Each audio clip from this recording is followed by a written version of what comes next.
आज काफ़ी सारे टॉपिक क्लियर हो जाएंगे आपके ट्रांसफार्मर से रिलेटेड। ट्रांसफार्मर क्या होता है, इसका सिद्धांत क्या होता है, इसकी संरचना क्या होती है, इसकी क्रियाविधि, इसके प्रकार, पावर हाउस से जहाँ से बिजली बन रही है वहाँ से आपके घर तक कैसे आती है बिजली, और आप उसका यूज करते हैं मोबाइलों में और XYZ इन्वर्टर में, किसी भी चीज़ में, कोई भी इलेक्ट्रॉनिक डिवाइस में धारा का जो उपयोग करते हैं, तो ये पावर हाउस से आप तक कैसे पहुँचती है, इस सब का बिल्कुल एकदम निचोड़ कर देंगे। ठीक है, तो स्टार्ट करते हैं। देखिएगा, सबसे पहले तो ये जानते हैं, एक एक करके सारी चीज़ों को कवर करेंगे। सबसे पहले ये सीखिए कि ट्रांसफार्मर है क्या। तो व्हाट इज द ट्रांसफार्मर। तो ट्रांसफार्मर एक ऐसी डिवाइस है, या एक ऐसा साधन है, या एक ऐसा कॉम्बिनेशन है, या एक ऐसी युक्ति है जिसके द्वारा हम प्रत्यावर्ती विभव को, यानी कि प्रत्यावर्ती वोल्टेज को हम क्या कर सकते हैं, चेंज कर सकते हैं। बस क्या है ट्रांसफार्मर, क्या है ट्रांसफार्मर, एक ऐसा साधन है या एक ऐसी युक्ति है जिसके द्वारा हम प्रत्यावर्ती विभव या प्रत्यावर्ती धारा के वोल्टेज को या प्रत्यावर्ती विभव को हम चेंज कर सकते हैं, बदल सकते हैं, परिवर्तित कर सकते हैं। तो आपसे अब कोई पूछ ले कि भाई ट्रांसफार्मर क्या है, तो आप क्या कह सकते हो उससे। ट्रांसफार्मर एक ऐसा साधन होता है जिसके द्वारा प्रत्यावर्ती वोल्टेज को या प्रत्यावर्ती विभव को चेंज किया जा सकता है या परिवर्तित किया जा सकता है, उसी को हम ट्रांसफार्मर कहते हैं। अब बात आती है कि भाई इसका सिद्धांत क्या होता है, ये कैसे वर्क करता है, किस सिद्धांत पर कार्य करता है। तो जैसे कि आपने अन्योन्य प्रेरण पढ़ा था, तो ये अन्योन्य प्रेरण के सिद्धांत पर कार्य करता है। अन्योन्य प्रेरण का सिद्धांत क्या था कि भाई एक कुंडली है हमारे पास, जैसे कि हमारे पास एक कॉइल है और उसके पास एक दूसरी कॉइल रखी है, तो हम किसी एक में हम प्रत्यावर्ती धारा प्रवाहित करें तो दूसरी में हमारा विद्युत वाहक बल उत्पन्न हो जाता है। जब हम किसी एक कुंडली में हम धारा प्रवाहित करते हैं तो उसके पास रखी दूसरी कुंडली में एक प्रेरित विद्युत वाहक बल या एक प्रेरित धारा उत्पन्न हो जाती है। इसी को हम अन्योन्य प्रेरण कहते थे। सेम वही चीज देखना, ये ट्रांसफार्मर बना हुआ है, इसमें दो कॉइल होती हैं, उसमें से किसी एक में हम धारा प्रवाहित करते हैं तो दूसरी ओर हमें विद्युत वाहक बल मिल जाता है। तो ये किस पर कार्य करता है, किस सिद्धांत पर कार्य करता है, अन्योन्य प्रेरण के सिद्धांत पर। किस पर, आपका ये चीज याद हो जाएगी आपकी, अन्योन्य प्रेरण के सिद्धांत पर। क्लियर है, तो ये सिंपल सा हो गया। अब बात करते हैं इसकी संरचना, कि रचना कैसे होती है, रचना इसकी बनते कैसे। देखिएगा, ये ट्रांसफार्मर बनाया हुआ है हमने। ट्रांसफार्मर तुमने देखा भी होगा, आपके घर के टीवी, टेलीविजन, हर किसी में, हर छोटे से छोटे डिवाइस में ट्रांसफार्मर होता है, बड़े से बड़े डिवाइस में ट्रांसफार्मर होता है। ये बनता कैसे, यानी कि इस पर नर्म लोहे की प्लेटें, नहीं नर्म लोहे की, जैसे कि आपका नर्म लोहा होता है, नर्म लोहे की हमारे पास एक प्लेट सी होती है, इस टाइप की पत्ती जिसे बोलेंगे, नर्म लोहे की ये पत्ती है, ये जो है ना, ये जो आपकी है नर्म लोहे की पत्ती। ठीक है, ये नर्म लोहे की पत्ती होती है। इसमें नर्म लोहे की पत्ती को एक के ऊपर एक रखकर एक पटलित लोह की रोड बनाई जाती है। क्या बनाई जाती है, पटलित लोह की रोड बनाई जाती है। ये मतलब इसके ऊपर हम रखते जाएंगे तो ये एक पटलित लोह की रोड बन जाएगी इस तरीके की। तो उसमें तांबे के पृथक यानी तांबे के अलग अलग तार से दो कुंडली बनाई जाती हैं। यानी तांबे के तार को, और तांबे का तार कैसा होना चाहिए, विद्युत रोधी, या तो उसके ऊपर कोई प्लास्टिक का खोल वगैरह, मतलब यह कि उसके पास टच होने पर चिंगारी ना आए, यानी कि विद्युत रोधी तार होता है, उसके ऊपर या प्लास्टिक का कवर या आपका कार्डबोर्ड कुछ ना कुछ उस पर लगा होगा, या तांबे के तार पर पॉलिश हुई होगी, मतलब ये एक दूसरे से टच होने पर उस पर चिंगारी ना उत्पन्न हो। मतलब कि ये विद्युत रोधी तांबे के तार के अलग अलग फेरे लपेटकर दो कॉइल बनाई जाती हैं, जिनमें से एक कॉइल को प्राथमिक कुंडली तथा दूसरी को द्वितीय कुंडली कहते हैं। अब प्राथमिक कुंडली कौन सी होती है, द्वितीय कुंडली कौन सी होती है, और इनमें भी खास बातें हैं। एक में फेरों की संख्या ज्यादा रखी जाती है, एक में कम रखी जाती है। एक में तार मोटा रखा जाता है, एक में पतला रखा जाता है। जिसमें तार मोटा रखा जाता है उसके फेरों की संख्या कम रखी जाती है, जो पतला तार लिया जाता है उसके फेरों की संख्या ज्यादा ली जाती है। दो तरीके के तार का यूज करते हैं हम इसमें, ठीक है। तो अब इसमें सर बोलोगे सर किसी किताब में ये प्राथमिक लिख रही होगी तो किसी में ये प्राथमिक लिख रही होगी, तो ऐसा क्यों?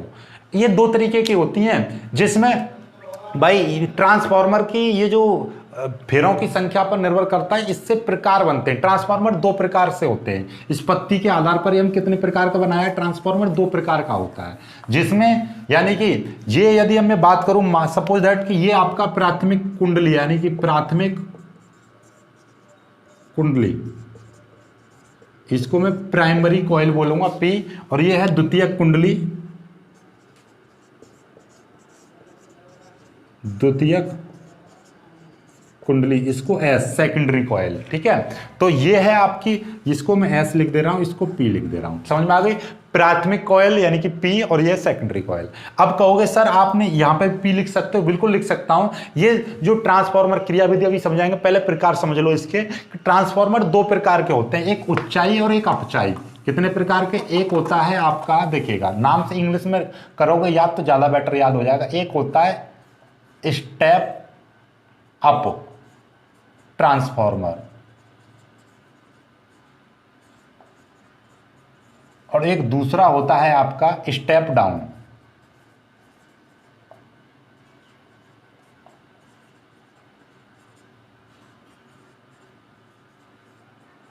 ठीक है, दो प्रकार के ट्रांसफार्मर होते हैं, एक स्टेप अप ट्रांसफार्मर, एक स्टेप डाउन। इसका मतलब क्या है? स्टेप अप का उच्चाई, उच्चाई ट्रांसफार्मर, और ये होता है अपचाई। इसका डाउन का मतलब ये वोल्टेज को कम करेगा और ये वोल्टेज को अप करेगा। जैसे कि हमने पहले ही बताया, ट्रांसफार्मर क्या होता है? वोल्टेज को चेंज करने वाला साधन होता है। वोल्टेज को चेंज करने वाला यानी कि प्रत्यावर्ती वोल्टेज को चेंज करने वाला साधन या प्रत्यावर्ती वोल्टेज को परिवर्तित करने वाला साधन क्या कहलाता है? ट्रांसफार्मर कहलाता है।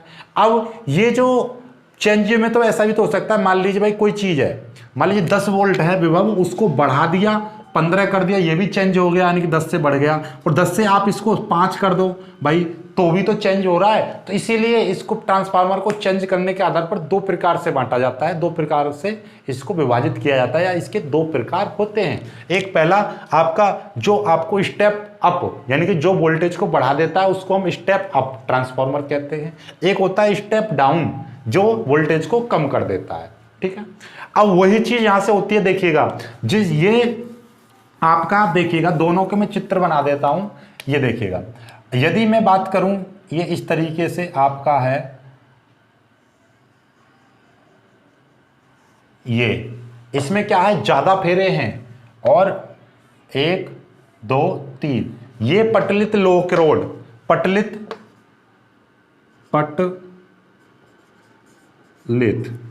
लोक रोड का ये सिंबल है। इसकी जगह पे आप लिख सकते हो लोह किरोड, ठीक है। उसको हम इस तरह से प्रदर्शित करते हैं, और इसमें ये ज्यादा फेरे हैं और यहां पे मैं केवल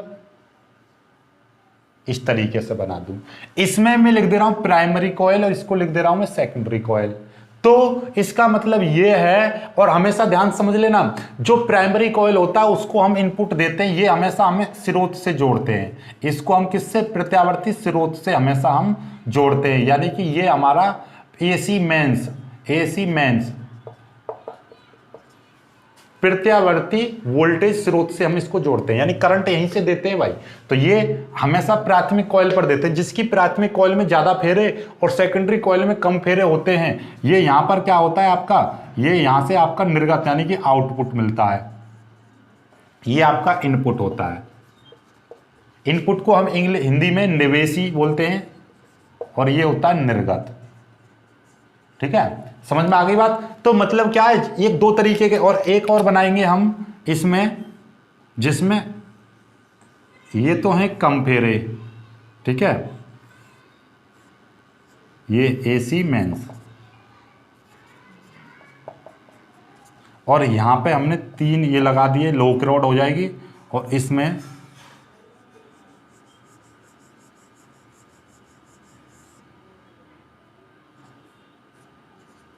इसको मिटा दो।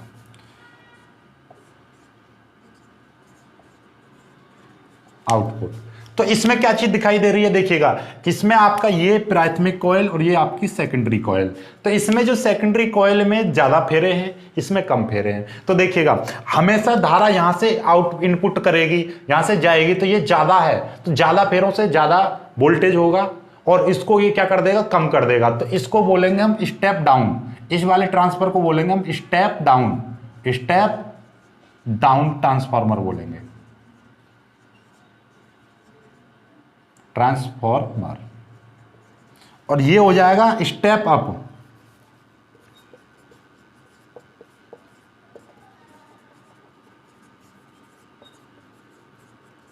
समझ में आ गई बात। तो मतलब ये क्या है, जिसमें फेरों की संख्या, इससे याद कर लेना, कॉम्पिटिटिव एग्जाम के लिए बन गया, एक ऐसा ट्रांसफार्मर जिसकी प्राथमिक कॉइलों में फेरों की संख्या ज्यादा और द्वितीय कुंडली में फेरों की संख्या कम है, उसको क्या बोलेंगे, स्टेप डाउन ट्रांसफार्मर बोलेंगे। ये देख लो, आपकी प्राथमिक कॉइल से जा रहे हो, कम हो रहे हैं या ज्यादा हो रहे हैं, यहां से कम से ज्यादा हो रहे हैं, यानी कि ज्यादा अप मतलब ज्यादा, ठीक है। तो ये स्टेप अप ट्रांसफार्मर है क्योंकि इसमें कम फेरों से ज्यादा की तरफ जा रहे हैं। यहाँ पे हमेशा ज्यादा से कम की ओर, दोनों बराबर से लग रहे हैं, इसलिए इसको थोड़ा सा मैं अच्छा सा बना दे रहा हूं ताकि आपको ये समझ में आने लगे।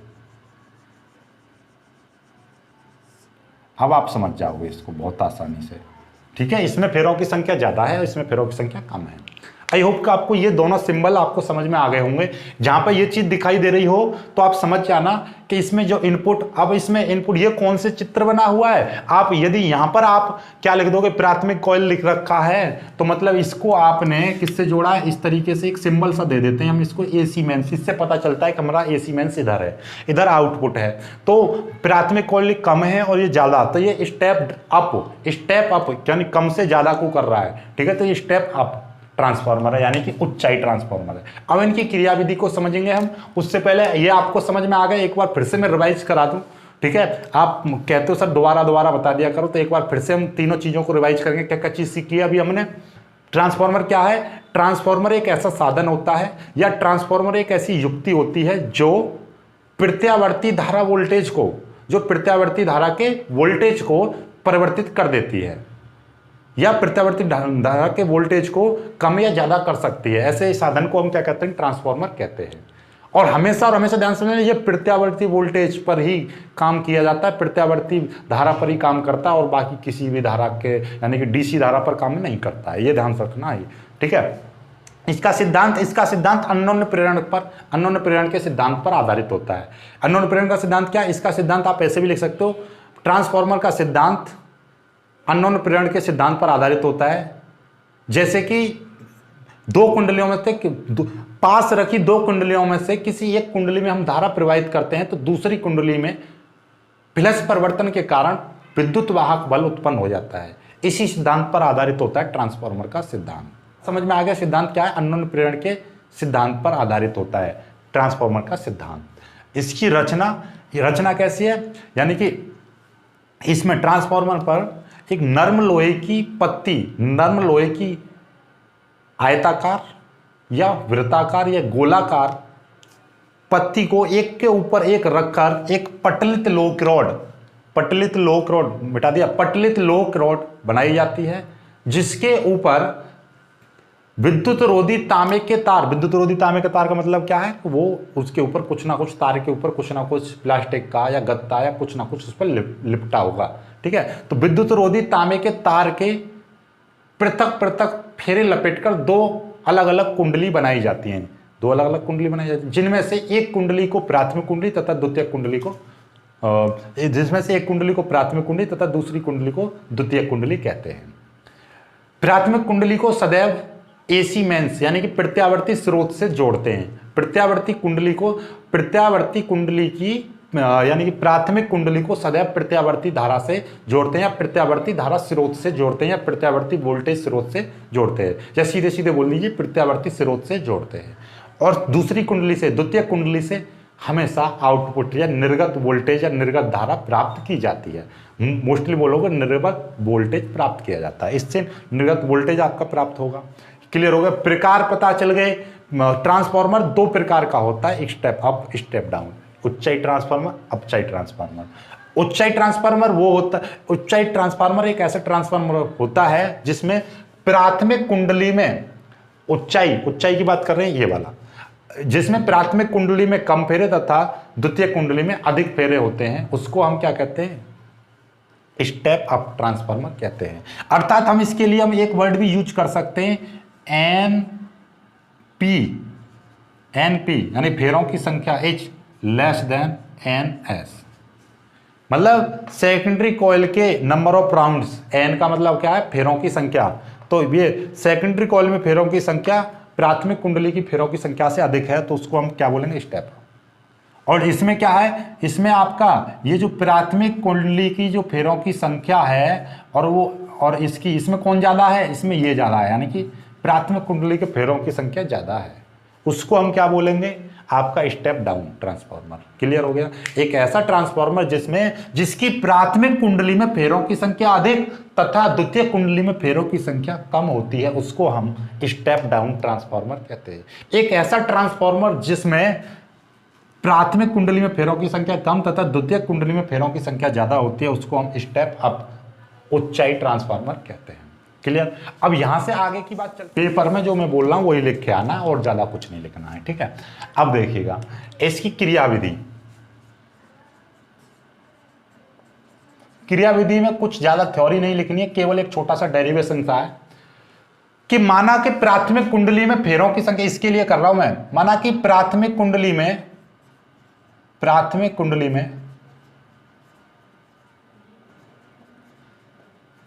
फेरों की संख्या NP तथा द्वितीय कुंडली में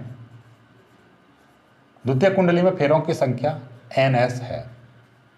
तब प्राथमिक कुंडली में जैसे ही हम प्राथमिक कुंडली में प्रत्यावर्ती धारा प्रवाहित करते हैं, तो इसके प्रत्येक, यानी कि जब प्रत्यावर्ती धारा प्रवाहित करते हैं तो इस प्लेट के प्रत्येक क्षेत्रफल में क्या होती है? भंवर धाराएं उत्पन्न हो जाती हैं, जिससे कि ये चक्कर इस तरीके से काटती हैं, भंवर धाराएं चक्करदार होती हैं, ऐसे घूमती हैं प्रत्येक चक्र, और यहां से धारा इस तरीके से घूम रही है, जैसे कि ये गया और ये गया और इस तरीके से जाएगी, ठीक है? ये इस तरीके से जाएगी। तो इसमें क्या होता है? प्रत्येक चक्र के दौरान इसका फ्लक्स परिवर्तित होता है। जैसे ही हम इसमें प्राथमिक कुंडली में धारा प्रवाहित करते हैं, तो उसके फ्लक्स परिवर्तन के कारण द्वितीय कुंडली में एक प्रेरित विद्युत वाहक बल उत्पन्न हो जाता है।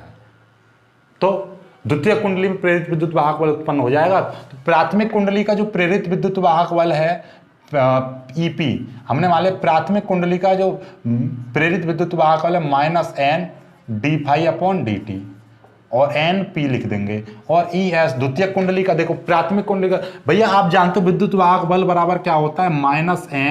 -N/dt होता है। तो प्राथमिक कुंडली का कितना हो जाएगा?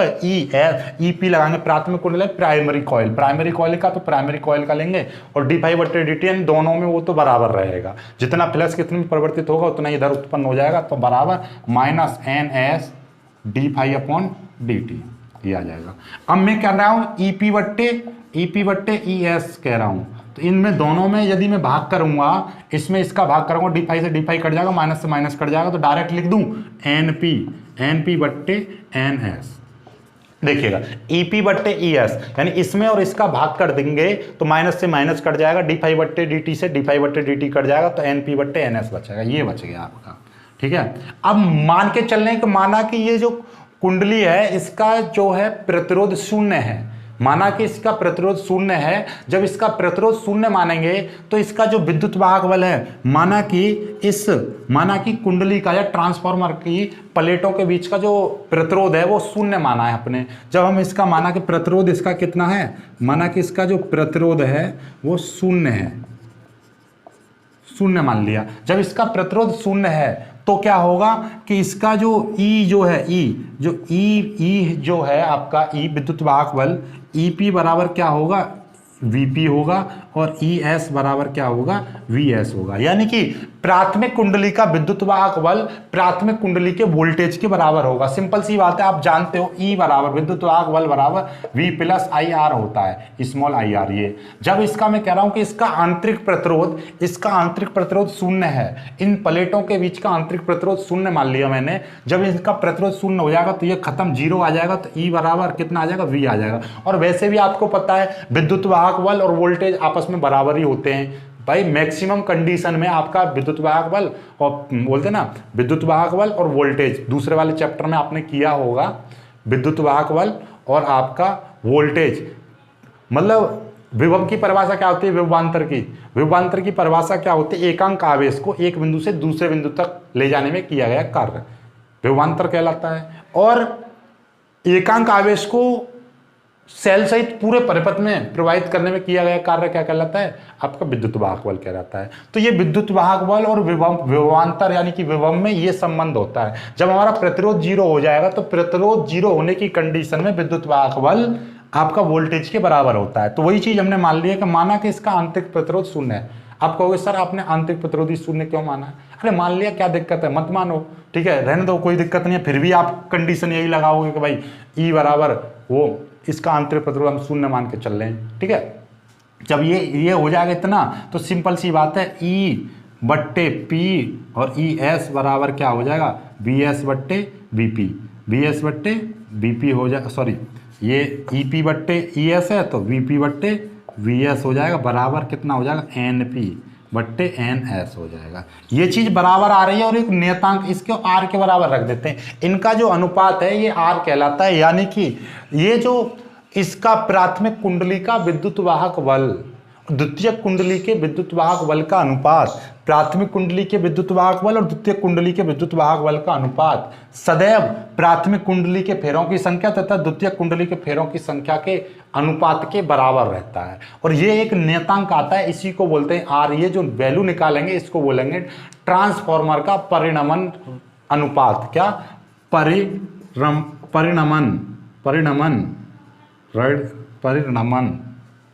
परिणमन अनुपात, इसको बोलते हैं हम परिणमन अनुपात या ट्रांसफॉर्मेशन रेशो। क्या बोलेंगे, ट्रांसफॉर्मेशन रेशो, ठीक है, ये कहलाता है आर। क्या कहलाता है आपका, ट्रांसफॉर्मेशन रेशो कहलाता है। क्लियर है? तो ये इतना सब इसमें थ्योरी सी लिखनी है आप क्रियाविधि में। तो क्रियाविधि क्या है आपका, जब हम प्राथमिक कुंडली में प्रत्यावर्ती धारा प्रवाहित करते हैं, जैसे ही हम इसमें प्रत्यावर्ती धारा प्रवाहित करते हैं तो फ्लक्स परिवर्तन के कारण द्वितीय कुंडली में एक प्रेरित विद्युत वाहक बल उत्पन्न हो जाता है। अतः प्राथमिक माना कि प्राथमिक कुंडली में फेरों की संख्या एनपी तथा द्वितीय कुंडली में फेरों की संख्या एनएस, तब प्राथमिक कुंडली का विद्युत वाहक बल इतना और द्वितीय कुंडली का विद्युत वाहक बल इतना। क्योंकि आप जानते हो E बराबर डी फाई बट्टे डी टी और N होता है। तो प्राथमिक कुंडली का लेंगे तो प्राथमिक कुंडली में फेरों की संख्या डी फाई बट्टे डी टी, द्वितीय कुंडली में आप कहोगे इसमें फाई 1 फाई 2 क्यों नहीं लगाया, क्योंकि इसमें जितना परिवर्तित होगा उतना ही इसमें होगा। सिंपल सी बात है, मारो गोली, ठीक है। तो डी फाई बट्टे डी टी से डी फाई बट्टे डी टी कट जाएगा, ई पी बट्टे ई एस बराबर एन पी बट्टे एन एस, यानी इस पहले वाली चीज में दूसरे का भाग दिया। इसको बोल दीजिए पहली समीकरण, इसमें दूसरी समीकरण, समीकरण 1 डिवाइड बाई समीकरण 2, then we get this and let suppose the internal resistance is equal to 0। ये अपनी ओर से हमने मान लिया कि इस ट्रांसफार्मर की जो प्लेटों को इस तरीके से समायोजित किया गया है कि इनके बीच का प्रतिरोध शून्य है। आंतरिक प्रतिरोध ध्यान से मिले, इनके बीच का आंतरिक प्रतिरोध शून्य है। तब जब इनके बीच का आंतरिक प्रतिरोध शून्य है तो केवल आंतरिक प्रतिरोध की बात कर रहा हूं मैं, आंतरिक और जोड़ दीजिए यहां पे, ठीक है। आंतरिक प्रतिरोध शून्य है तो सही सीधी सीधी बात है, ईपी बराबर बीपी हो जाएगा। यानी प्राथमिक कुंडली का विद्युत वाहक बल प्राथमिक कुंडली के वोल्टेज के बराबर होगा और द्वितीय कुंडली का विद्युत वाहक बल द्वितीय कुंडली के वोल्टेज के बराबर होगा। ये जब कर दिया तो ये चीज आएगी, इसको आर, ये जो वैल्यू है ये वैल्यू इसके बराबर आएगी, ये वैल्यू इसके बराबर आएगी। यानी कि ये जो वैल्यू निकल के आती है इसी को बोलते हैं हम परिणमन अनुपात, ट्रांसफॉर्मेशन रेशो, ये कहलाता है, नियतांक भी बोल सकते हैं आपका। ये क्लियर हो गया। अब नेक्स्ट आपके चलते हैं कि ये भाई पावर हाउस से आपकी बिजली आपके घर तक कैसे पहुंचती है उसको करते हैं, ठीक है। अब आगे बढ़ते हैं, अब थोड़ा सा आगे बढ़ते हैं, परिणमन रेशो के बारे में 2-3 बातें कर लीजिए। ट्रांसफॉर्मेशन रेशो के बारे में नोट करके याद कर लीजिए ना इसको, ठीक है। ऊंचाई के लिए, ऊंचाई ट्रांसफार्मर के लिए आर का मान जो होता है वो 1 से प्लस होता है, यानी कि 1 से अधिक होता है। आर का मान 1 से अधिक होता है। और अपचाई के लिए दूसरा पॉइंट याद करना है आपको, अपचाई ट्रांसफार्मर के लिए, अपचाई के लिए, अपचाई का मतलब अपचाई ट्रांसफार्मर, पूरी बात लिख देना, ठीक है। स्टेप डाउन ट्रांसफार्मर के लिए, डाउन का मतलब आर का मान 1 से कम होता है भाई। अब दूसरी चीज नोट करके एक और चीज लिख देंगे हम यहाँ के नीचे कि माना कि प्राथमिक कुंडली में धारा आई, प्राथमिक कुंडली में धारा आईपी तथा द्वितीयक कुंडली में धारा आईएस है और दोनों कुंडलियों के बीच की ऊर्जा हानि 0 है। ऊर्जा हानि 0 है तो प्राथमिक कुंडली की जो ऊर्जा होगी, ऊर्जा हानि 0 है तो प्राथमिक कुंडली की ऊर्जा किसके बराबर होगी भाई? जब मैं कह रहा हूं कि यहां से जो ऊर्जा जा रही है वो घटी नहीं है बिल्कुल भी, तो प्राथमिक कुंडली की ऊर्जा द्वितीयक कुंडली की ऊर्जा के बराबर होगी। द्वितीयक कुंडली की ऊर्जा के बराबर होगी। यदि यहां समझ रहे, यदि प्राथमिक कुंडली में धारा आईपी तथा द्वितीयक कुंडली में धारा आईएस है और ऊर्जा हानि 0 है, तब ये होगा। अब इसका तीसरे पॉइंट में हम इसकी फॉर्मूला ही बना सकते हैं। फॉर्मूला कैसे बनेगा भाई? आप जानते हो शक्ति बराबर क्या होती है? पी आई बराबर होती है। तो ऊर्जा बोल लीजिए, ऊर्जा नहीं प्रथम शक्ति लिख दो, शक्ति लिखोगे ज़्यादा बेटर रहेगा, शक्ति। तो ऊर्जा की शक्ति, बात तो वही है, शक्ति, ठीक है। तो इसकी शक्ति क्या हो जाएगी? पी बराबर वी आई होती है, इसकी वी आई बराबर वी आई। लेकिन इसमें प्राथमिक कुंडली का वी पी लगाएंगे, आई पी, वी एस बराबर आई एस, यानी कि प्राथमिक कुंडली का वोल्टेज प्राथमिक कुंडली की धारा, द्वितीय कुंडली का वोल्टेज द्वितीय कुंडली की धारा, यानी पी, यहाँ पे P1 लगाएंगे तो V1 I1, यहाँ पे P लगा देंगे तो यहाँ पे P, यहाँ पे P, S लगाएंगे द्वितीय कुंडली का ये आ गया आपका। अब यहाँ से यदि मैं बात करूँ तो V P बट्टे वी एस बराबर क्या हो जाएगा? आई एस बट्टे आई पी, और Vp बराबर Vs किसके बराबर था? यही चीज आप यहाँ पे लिख दोगे कि भैया Vp बट्टे Vs बराबर था Ep बट्टे ES के, और यही चीज बराबर आ रही है IS बट्टे IP के, और यही चीज R के बराबर आ रही है। मतलब क्या? देखिएगा, प्राथमिक कुंडली के विद्युत वाहक बल तथा द्वितीयक कुंडली के विद्युत वाहक बल का अनुपात द्वितीयक कुंडली की धारा तथा प्राथमिक कुंडली की धारा के अनुपात के बराबर आ रहा है। अर्थात हम कह सकते हैं कि यदि हम प्राथमिक कुंडली का विभव हम बढ़ाएं, तो द्वितीयक कुंडली की धारा घट जाएगी, और द्वितीयक कुंडली का विभव बढ़ाएं तो प्राथमिक कुंडली की धारा घट जाएगी। ठीक है, तो ये चीज है, ये इसमें एक दूसरे से विपरीत संबंध होता है, देख लो, विपरीत ईपी ईएस ईपी, ठीक है। तो एक दूसरे से कैसा होता है? विपरीत संबंध होता है। तो ये याद रखना है आपको, मत भैया इस पे याद लगा लो, आईआईटी वगैरह, और आपके लिए याद रखनी है ये चीज। अब आगे की बात आती है कि भैया एक होती है ट्रांसफॉर्मर। अब निकालते हैं भैया ट्रांसफॉर्मर की दक्षता। इनकी दक्षता ईटा से प्रदर्शित करते हैं। दक्षता का मतलब क्या है? दक्षता यानी कि आपका कितना वोल्टेज पर कितना निर्गत हो रहा है। तो भैया इनपुट नीचे आएगा हमेशा, इनपुट, ऊपर आउटपुट, ये चीज आ गई। तो मतलब क्या है? क्या नीचे क्या है? निवेशी शक्ति, ऊपर निर्गत शक्ति।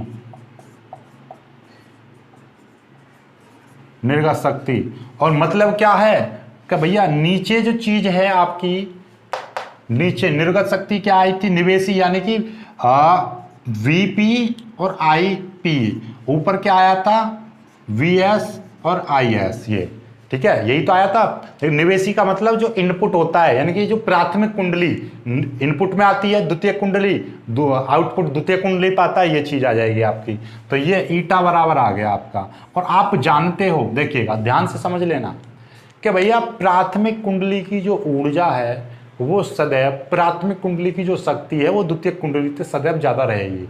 ऐसा कभी भी पॉसिबल नहीं है कि इसकी सारी की सारी शक्ति को, सारी की सारी ऊर्जा को ये प्राथमिक कुंडली द्वितीय कुंडली में परिवर्तित कर सके। अर्थात ऐसा कभी भी पॉसिबल नहीं हो सकता कि इसकी जो शक्ति है कितने, यानी इसकी जो दक्षता है 100% हो जाए। ठीक है, लेकिन आजकल आधुनिक ट्रांसफॉर्मर जो बन रहे हैं उनकी शक्ति 90% तक है, यानी कि उनकी दक्षता 90% तक है। मतलब ये कि वो 100 में से 90 ऊर्जा को, यानी कि 90% ऊर्जा को हम इसमें द्वितीय कुंडली में बदल सकता है, लेकिन 100 का 100% नहीं बदल सकता। ठीक है, इसका मतलब ये होता है कि कहीं ना कहीं ऊर्जा की हानि हो जाती है। मतलब ये है ऊर्जा की हानि क्यों हो जाती है भाई, सिंपल सी बात है। इसमें ये आपका क्या लग रहा है, इसमें भंवर धाराएं उत्पन्न होती हैं, उसके कारण थोड़ी सी ऊर्जा खत्म हो जाती है। अब इसमें क्या होता है, कभी तुमने देखा होगा ये गर्म हो जाता है, तो यानी जो विद्युत धारा है वो हीट में कन्वर्ट होकर बाहर निकल जाती है। अर्थात जो विद्युत धारा इसमें प्रवाहित होती है तो ये पत्तियां गर्म हो जाती हैं, तार गर्म हो जाते हैं। तार गर्म कहां से हो रहे हैं, ये विद्युत धारा के कारण गर्म हो रहे हैं, क्योंकि इसमें धारा प्रवाहित हो रही है। धारा की जो ऊर्जा है वो किस में निकल गई, हीट बनकर बाहर आ गई। मतलब भाई सीधी सीधी बात है, कोई ना कोई चीज हम गर्म करेंगे, इसको हम ऊष्मा देंगे तभी तो ये गर्म होगा। सिंपल सी बात है, जब हम इसमें विद्युत धारा प्रवाहित करते हैं, यानी कि इसको ऊर्जा देते हैं, तो ये हीट उत्पन्न कर देती है। यानी जो ऊर्जा है, ऊर्जा आपकी किस में चेंज हो गई, ऊर्जा आपकी ऊष्मा में चेंज हो गई। तो ये ऊष्मा, ये गर्म होना कहां से आया, गर्म हो रहा है ये, तो ये धारा के कारण गर्म हो रहा है, अर्थात ये ऊर्जा के कारण गर्म हो रहा है। तो ये अपनी 100 की 100% ऊर्जा को यहां तक नहीं पहुंचने देता, क्योंकि ये पत्तियां गर्म हो जाती हैं, तार गर्म हो जाता है, तो वहां पर रुक जाती है। अब इसीलिए ट्रांसफार्मर में ध्यान से समझ लेना, ऊर्जा हानि को ज्यादा से ज्यादा रोकने के लिए, नोट करके लिखना, ऊर्जा हानि को रोकने के लिए तुमने देखा होगा गली मोहल्ले का जो ट्रांसफार्मर होता है उसमें तेल ऑयल भरा रहता है, या तो हम, और जो छोटे छोटे आपके इलेक्ट्रॉनिक्स डिवाइस होते हैं उसमें पंखा लगा होता है, तो या तो हवा का प्रबंध करते हैं, या तो हवा या वायु का प्रबंध करेंगे, या हम उसमें क्या करेंगे, ट्रांसफार्मर के चारों ओर क्या भर देंगे, तेल यानी कि ऑयल भर देते हैं, ताकि वो उसकी ऊष्मा को अवशोषित कर ले, ट्रांसफार्मर ठंडा का ठंडा बना रहे, अर्थात उसकी ऊर्जा हानि कम हो। तो ऊर्जा हानि को रोकने के लिए हम कैसे उपाय करते हैं, ट्रांसफार्मर के चारों ओर वायु प्रवाहित करते हैं, या हम उसके चारों ओर में क्या कर देते हैं, तेल भर देते हैं, ऑयल भर देते हैं, ताकि वो ऑयल उसकी ऊष्मा को अवशोषित कर ले। क्लियर होगी बात। ऊष्मा को कैसे, यानी इसकी ऊर्जा को हम किस तरीके से, मतलब ऊष्मा को, मतलब इसको गर्म होने से बचाना है। जितना ज़्यादा गर्म होगा इसकी हानि उतनी ही ज़्यादा होगी, उतना ही ये सारी ऊर्जा को इसमें कन्वर्ट नहीं कर पाएगा। कन्वर्ट करने के लिए इसको जितना ज़्यादा ठंडा रहेगा उतना ज़्यादा ये प्रॉपर वर्क करेगा। ठीक है, तो ये चीज़ें होती हैं, और भी काफ़ी सारे कारण होते हैं। देखिएगा, ये है आपका पावर हाउस। ठीक है, अब देखना जरा, पावर हाउस से बिजली को आपके घर तक पहुंचाएंगे। पावर हाउस से बिजली कैसे आपके घर तक पहुंचती है, पावर हाउस से जो बिजली निकलती है, अब उसको आप डायरेक्ट तारों से, यानी इस तरीके से आप पहुंचाना चाह रहे हो। ठीक है, तो भैया जब तारों में प्रवाहित होगी, और मान लीजिए आपको 1000 किलोमीटर दूर पहुंचानी है, ये भाई एक शहर से दूसरे शहर तक पहुंचानी है, सपोज करो दिल्ली से चेन्नई पहुंचानी है, या चेन्नई से दिल्ली पहुंचानी है, तो भाई धारा वहां से प्रवाहित होगी, तो धारा की तो प्रबलता वैसे ही जा जाके कम हो जाएगी। और मैंने तुम्हें एक चीज बताई थी, ये सिंपल सी बात है कि ये जो आपके बैटरी है 5 वोल्ट की, सपोज दैट, और मैं कह रहा हूं कि एक तार है आपका यहाँ पर, और यहाँ पर एक बल्ब है, ये बल्ब लगा दिया मैंने, ये यहाँ पर एक बल्ब लग रहा है। ठीक है, और ये इसका तार मात्र 1 मीटर है, 1 मीटर तार है, ये 5 वोल्ट की बैटरी है, और इसको बल्ब जल रहा है। ये पहले भी मैंने यही उदाहरण लिया था, और ये आपका 1 घंटे जलता है, सपोज दैट 1 घंटे जलता है। 1 घंटे बाद ये पूरी बैटरी डिस्चार्ज हो जाती है। लेकिन जब मैंने यहाँ पर ये तार 1 मीटर की जगह पर मैंने 1000 मीटर लिया, 1000 मीटर लिया, तो ये फिर 1 घंटा नहीं जलेगा बल्ब, कम जलेगा। क्यों कम जलेगा, क्योंकि ये इतना तार ले लिया, तार में तो विद्युत धारा कहीं ना कहीं खपत हो जाएगी, इसमें प्रतिरोध बढ़ जाएगा। ठीक उसी प्रकार से पावर हाउस से जो बिजली जनरेट हो रही है उसको आप 1000 किलोमीटर तक पहुंचाओगे, तो उसके लिए पहली बात तो इतना दूर तक पॉसिबल नहीं है धारा का जाना। दूसरी बात, आपका ये जो धारा यहाँ से जनरेट होगी उसकी क्या हो जाएगी, ऊर्जा में हानि हो जाएगी, जिसके कारण वो वहां तक पहुंचते पहुंचते उसकी प्रबलता कम हो जाएगी। यदि मैं यहाँ से 1000 एम्पेयर की प्रवाहित करूंगा तो वहां तक 1000 की नहीं पहुंच पाएगी। दूसरी बात कि जब यहाँ से 1000 एम्पेयर की धारा प्रवाहित होगी, तो ये 1000 एम्पेयर के लिए तार में धारा प्रवाहित करोगे, तार बहुत ज़्यादा हीट हो जाएगा, बहुत ज़्यादा ऊष्मा उत्पन्न करेगा, वो खराब हो जाएगा।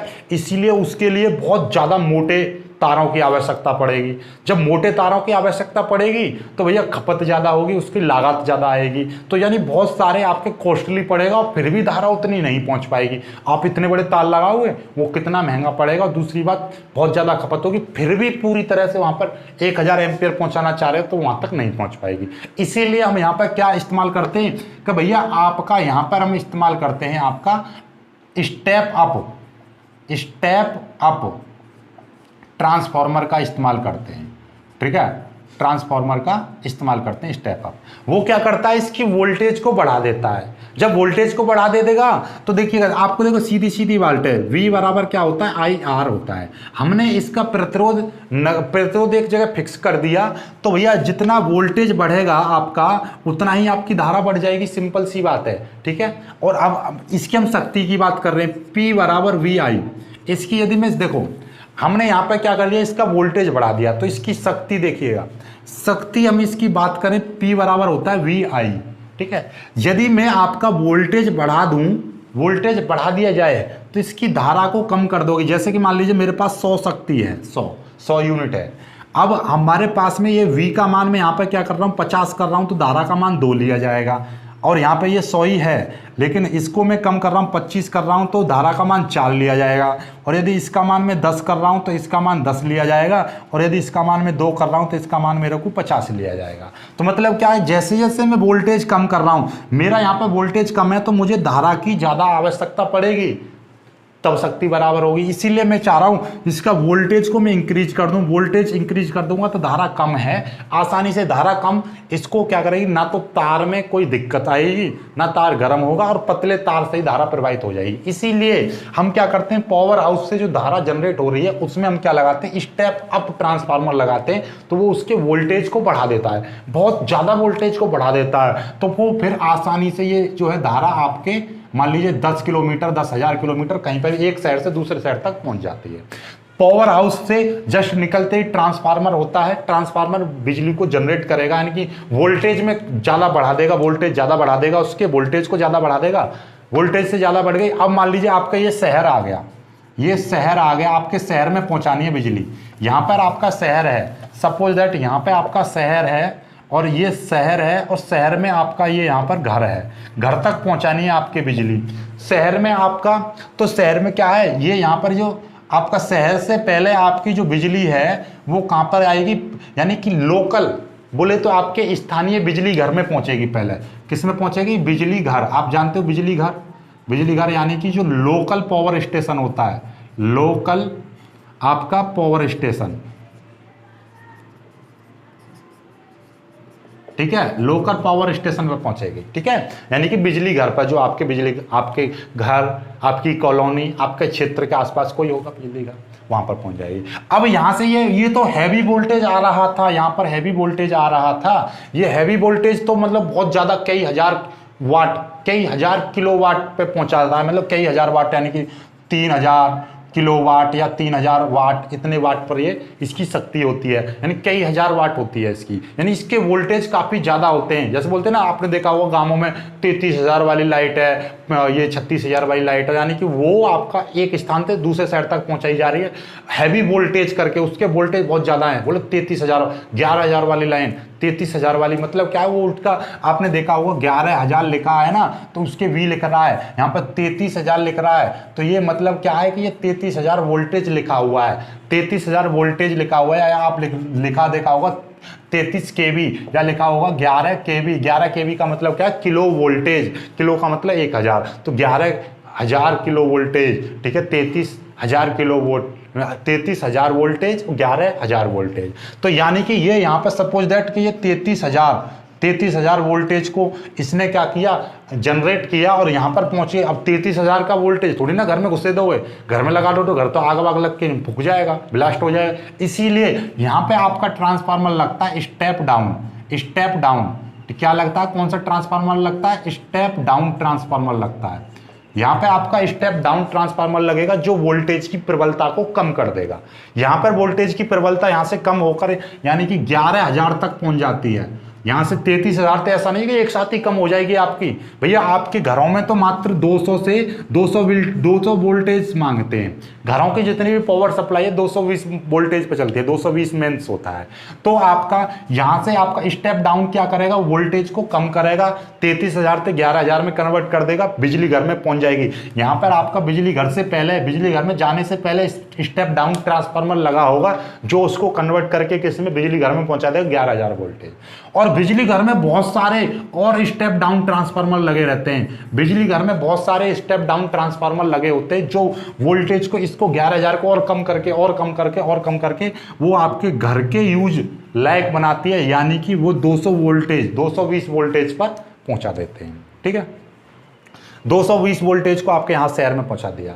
अब वहां पर क्या है कि जो घरों में ट्रांसफार्मर है, जो घरों के बाहर जो आपके ट्रांसफार्मर लगा होगा वो फिर आपका स्टेप डाउन ट्रांसफार्मर होगा, क्योंकि यहाँ से जो वोल्टेज आती है फिर भी वो पूरी तरह से 220 वोल्टेज नहीं होती है, वो आपका स्टेप डाउन ट्रांसफार्मर लगा होता है जो कि घर से बाहर लगा होगा आपके। ठीक है, ये अब बोलेंगे भाई कि यहाँ पर क्या है कि ये यदि आपका लोड ज़्यादा है, ये जरूरी नहीं है कि कौन सा लगा होगा, यहाँ पे स्टेप अप भी लगा सकते हो आप, स्टेप अप भी लगा सकते हो, वो डिपेंड करता है आपके लोड पर। यदि यहाँ से आपका 220 वोल्टेज इसने कन्वर्ट किया, अब देखो जरा ध्यान से, यहाँ से इस बिजली घर ने आपका 220 वोल्टेज दिया, लेकिन आपका यहाँ तक पहुँचते पहुँचते 220 वोल्टेज नहीं रहेगा, 220 वोल्टेज से कम रह जाएगा। इसीलिए जैसे कि मान लीजिए एक कॉलोनी में 20-25 घर हैं, तो वहाँ पावर स्टेशन से तो उसने 220 वोल्टेज दिया, लेकिन अब वहाँ तक आते आते, गांव तक, घर तक, आपकी कॉलोनी तक आते आते वोल्टेज कम हो गए। इसीलिए आपके घर से बाहर एक कॉलोनी के लिए एक ट्रांसफार्मर और दिया जाता है जो कि कैसा रहता है, स्टेप अप।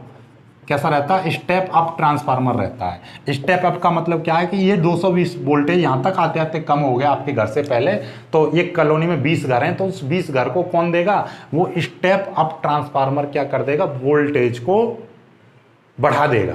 ठीक है, अब वोल्टेज बढ़ा देगा। अब मान लीजिए आपके घर में 20 घर की जगह पर 100 घर हो गए, बहुत ज़्यादा हो गए, तो फिर आपका देखा होगा कंप्लेंट करोगे, ट्रांसफार्मर फूक गया, क्योंकि वो लोड को सहन नहीं कर पाया।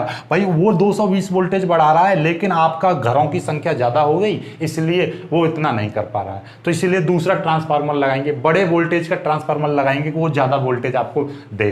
ठीक है, अब घर में आ जाओ, घर में आपका, घर में मान लीजिए 220 वोल्टेज है, लेकिन आपके पास में मोबाइल फ़ोन का चार्जर है, आप पास में टीवी चला रहे हो या कुछ और चीज़ चला रहे हो, तो मोबाइल का वोल्टेज कितने, 5 वोल्टेज का चार्जर है आपका, 5 वोल्ट का, 3 वोल्ट का चार्जर है, आजकल तो 18 वाट का चल रहे। ठीक है, इतना मान लीजिए 3 वोल्ट का चार्जर है और आपके पास में 220 वोल्टेज आ रही है, तो मोबाइल के अंदर चार्जर होता है, चार्जर के अंदर भी ट्रांसफार्मर लगा होता है, वो ट्रांसफार्मर रहता है आपका स्टेप डाउन। कैसा रहता है, स्टेप डाउन।